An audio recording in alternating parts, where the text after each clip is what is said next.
Comment savoir si tu perds du gras ou du muscle? Eh bien, écoute cette vidéo jusqu'au bout.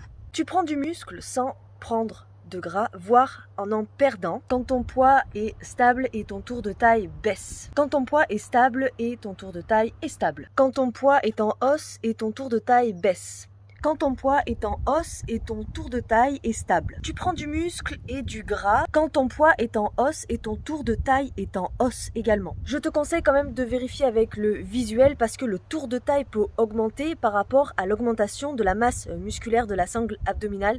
Donc vérifie bien avec le visuel si tu as pris du gras ou non. Tu stagnes quand ton poids est stable et quand ton tour de taille est stable également. Vérifie toujours avec le visuel pour vraiment confirmer ce résultat-là. Tu prends du gras et tu perds du muscle quand ton poids est stable et quand ton tour de taille est stable, donc reste gras.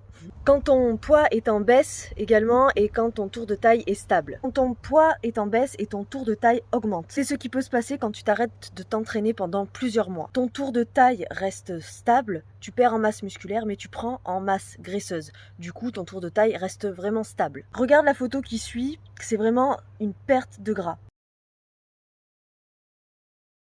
Parce que très peu de kilos perdus et vraiment moins 6 cm de tour de taille. Abonne-toi si tu veux des conseils pour réussir à avoir des résultats similaires.